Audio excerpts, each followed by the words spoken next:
એને એ ગામની અંદરથી 12 વર્ષની સોનબાઈ નામની દીકરી પોતે પાણી ભરીને આવતી હતી અને અંગ્રેજ ગોરા અધિકારીની નજર એ દીકરીની માથે પડી કે આ દીકરીની સાથે લગ્ન કરવા છે. દીકરી ખૂબ સ્વરૂપમાં હતી, ખૂબ યુવાન હતી અને ભગવાને એમ કહેવાય કે સમય લઈને ઘડી હશે આવી દીકરી, અને એને ગોરા અંગ્રેજની અધિકારીની નજર પડી અને એ દીકરીનું એને બાવડું પકડ્યું. એ દીકરીના માથા ઉપર 15 લીટરનું બેડું ભર્યું હતું, ગોળી ભરી હતી. એને એક ફરફરતી મારી કે પેલો અંગ્રેજ યુવાન હતો, જે અધિકારી હતો, એ બેભાન થઈ ગયો. એના સૈનિકો હતા, એ બેભાન અવસ્થામાં ત્યાંથી લઈ ગયા અને એ સોનબાઈ નામની 12 વર્ષની દીકરી ઘરે આવે છે અને પોતાના પિતાશ્રીને એવું કહે છે કે બાપુ, હવે મારાથી નહીં જીવાય. ત્યારે એના પિતાશ્રીના આંખની અંદર જળજળી આવી જાય છે કે બેટા, 12 વર્ષની અંદર તે એવા એક કામ નથી કર્યા કે તારાથી ન જીવાય, તો આજે કેમ આવી તું વાત કરે છે? ત્યારે દીકરી એવું કહે છે કે પિતાશ્રી, આજે પેલો ગોરો અંગ્રેજ અધિકારી હતો ને, એણે મારું બાવડું પકડ્યું હતું અને 1875ની અંદર આપણે જોઈએ તો ત્યારે બાળ વિવાહ લગ્ન થતા. એ દીકરીના સગપણ નક્કી થઈ ગયા હતા અને એ દીકરીના સગપણ જેની સાથે નક્કી થયા હતા એમને પિતાશ્રીને કહે છે કે પિતાશ્રી, નાનકાની સાથે મારા સગપણ નક્કી થયા છે, તમે એને સંદેશો મોકલો, કાં તો મને કટોરો ઝેર પાઈ દે અને કાં તો જો એના કાંડાની અંદર તાકાત હોય તો જે અંગ્રેજ અધિકારીએ મારો બાવડું પકડ્યું હતું એને મારે અને એના લોહીની અંદર મારી ચૂંદડી ડબોડે અને પછી મને ઓઢાડવા આવે. આપણો ઇતિહાસ સાક્ષી છે કે નાનકાએ બીજો રસ્તો પસંદ કર્યો હતો કે જેણે દીકરી ઉપર ચરિત્રની આંગળી ઉઠાવી હતી, એને માર્યો હતો અને એના લોહીની અંદર પોતાની નીતરતી ચૂંદડી હતી એ ઓઢાડી હતી. આ વાતથી મારે એ કહેવું છે કે 12 વર્ષની દીકરીને ખબર પડતી હતી કે મારા ચરિત્ર ઉપર આંગળી ઉઠે તો મારાથી ન જીવાય, તો આજે 22 વર્ષની દીકરીને ન ખબર પડે? ક્યાંક ખબર પડે, પણ ક્યાંક અવળી સંગત છે કે ક્યાંક નાની નાની વસ્તુઓની આપણને લોભ અને લાલચ છે. ત્યારે આ વસ્તુ અત્યારે અવળા પગલાં જે દીકરીઓ ભરે છે, જ્યાં જે યુવાનો વ્યસને ચડ્યા છે, ક્યાંક એનું કારણ એ છે. પણ આપણા જીવનની અંદર જ્યારે સત્સંગ હોય, જ્યારે ભગવાનની કથા વાર્તાઓ આપણે વાંચતા હોય, ત્યારે આપણને સમજાય કે નહીં, આપણી યુવાની એટલે ભગવાનને સમર્પિત કરવાનો જીવન છે. આ યુવાની એટલે એવી યુવાની કે 18 થી 20 કલાક જો તમારે ભગવાનની સેવામાં પણ આપવા હોય, તમારા સત્કાર્યોની અંદર આપવા હોય તો થઈ શકે. આજે એક મજાનું રાફુ ગામની મુલાકાત કરીને આવી અને એ મુલાકાત કરીને આવી ત્યારે મજાની વાત એ છે કે એક એવું ગામ છે કે જેનું તોરણ 700 થી 800 વર્ષ પહેલાં બંધાયું હતું અને છેલ્લા 85 વર્ષથી એક સ્થળે રોજ નિયમિત કથા થાય છે.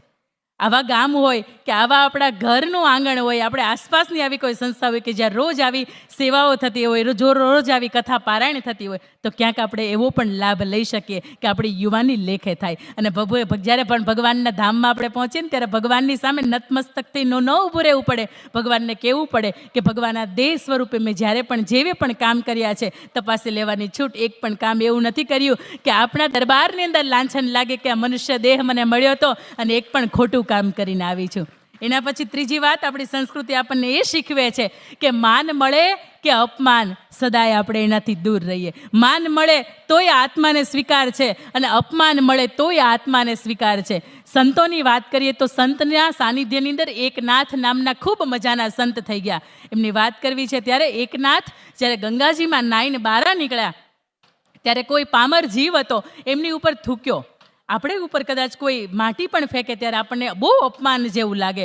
ત્યારે એકનાથે ફરીથી નાવા ગયા ગંગાજીની અંદર અને ફરીથી એની ઉપર થૂક્યો. એવું 2, 5, 15, 20, 25, 50, 100 વખત થૂક્યો અને તેમ છતાંય તે છેલ્લે પેલાનું થૂક પૂરું થયું. પણ એકનાથજીના જે મનની અંદરનો ભાવ હતો એ સદાય ભક્તને, એ સંત ભાવ હતો, એ ભગવાનને સમર્પિત ભાવ હતો. એના ચહેરા ઉપર એક પણ જાતની લેશ માત્ર રીતે અપમાન કર્યાની ભાવના નહોતી. પેલા પામરજીવે એને પૂછ્યું કે મેં તમને 100 વખત થૂક્યો, તેમ છતાંય તમને ગુસ્સો કેમ નથી આવતો? ત્યારે એકનાથજીએ ખૂબ સરસ કહ્યું હતું કે રોજ કદાચ ભગવાનની દયાથી તો હું એક જ વખત ગંગાજીની અંદર સ્નાન કરી શકતો હતો. આજે તમે મારા ઉપર ઉપકાર કર્યો છે ને તમારા લીધે આજે હું 100 વખત ગંગાની અંદર સ્નાન કરી શક્યો છું. જ્યારે પણ પરિવાર જીવનની અંદર પણ એમ લાગે કે કોઈ આપણને કંઈ કહી દીધું, ત્યારે અપમાન અને માનનો ભાવ એક બાજુ મૂકીને જ્યારે સંતના સાનિધ્યની અંદર જીવ વળગતો હોય. અને બીજી વાત તુકારામની, એ પણ જ્યારે અકબર બાદશાહનો સમય હતો ત્યારે તુકારામ એક સંત થઈ ગયા અને એની વાત મારે મૂકવી છે ત્યારે જ્યારે આપ સમક્ષ મૂકવી છે ત્યારે કે જ્યારે તુકારામ ખૂબ ભગવાનની ભજન ભક્તિ કરતા અને પોતાના પત્નીની સાથે ગામે ગામ ફરીને પોતે વ્યસન મુક્તિના સંદેશ આપતા, પોતે ભગવાનના ભજન કરવાના સંદેશો આપતા અને એ સંદેશાની વચ્ચે એક ગામની વચ્ચે ગયા અને એ ગામ આખું વ્યસની ગામ હતું. ત્યાં જઈને વાત કરે છે કે ભગવાનની કથા સત્સંગ કરાય, ભગવાનની પારાયણની અંદર તમે જોડાઓ, ત્યારે કોઈ પણ વ્યક્તિને એવું નથી લાગતું કે આ કહે છે એ સાચું કહે છે. એમ આપણે એમ કરવું જોઈએ કે એ જે કહે છે એની કરતાં આપણે એને અદ્ભુત અપમાન કરવું જોઈએ કે જેના લીધે અહીંનું સંતનું સાનિધ્ય છે, આ ગામનું એ સાનિધ્ય રોપવા માટે આવ્યા છે, અહીંથી જતા રહે. એમનું ખૂબ અપમાન કરે છે.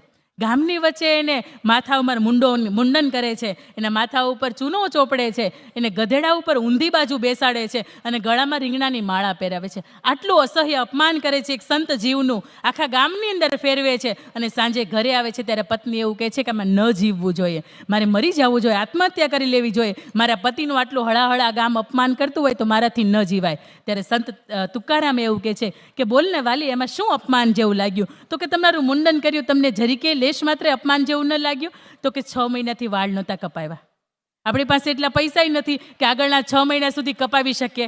ભગવાને આપણી ઉપર ઉપકાર કર્યો, આ ગામજનોએ આપણી ઉપર ઉપકાર કર્યો કે એને મુંડન કરી નાખ્યું, આપણે 6 મહિના સુધી કપાવવા નહીં. તો કે તમારા માથા ઉપર ચૂનો ચોપડ્યો, તમને એમાંય શરમ જેવું ન લાગ્યું? માથામાં કે ખોડો હતો, ચૂનો ચોપડ્યો તો એ ખોડો જતો રહ્યો, એમાંય મને અપમાન જેવું નથી લાગતું? તો કે તમને એવું નથી લાગતું કે તમારા ગળાની અંદર રીંગણાની માળા પહેરાવી, શાકભાજીની માળા પહેરાવી, તોય તમને અપમાન જેવું ન લાગ્યું? એટલે કે વાલી, આપણે અહીંયા આવ્યા ગામમાં 10 દિવસ થયા, આપણી પાસે પૈસા નથી કે આપણે શાકભાજી રાંધીને ખાઈ શકીએ, લે આ રીંગણાની માળા અને ભડથું બનાવ, આપણે સરસ મજાનું જમીએ. અને એથી વિશેષ કે તમારા ગધેડા ઉપર તમને ઊંધા બેસાડે આખા ગામમાં સવારી કરી. તો કે જ્યારે આપણા લગ્ન થયા ને ત્યારે આપણી પાસે પૈસાની સગવડતા નહોતી કે જેના લીધે આપણે આખા ગામની અંદર આપણું ફુલેકું કાઢ્યું હોય, ગામવાળાએ કાઢ્યું, એમાં કાંઈ વાંધો નથી.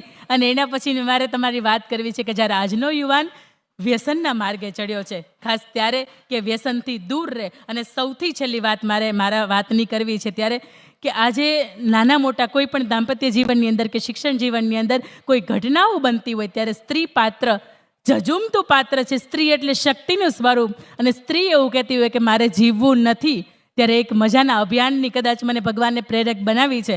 અને એની અંદર 51,000થી વધારે બહેનો છે એ આ કાર્યની અંદર જોડાયા છે. અને અભિયાનનું નામ છે હું છું વીરાંગના.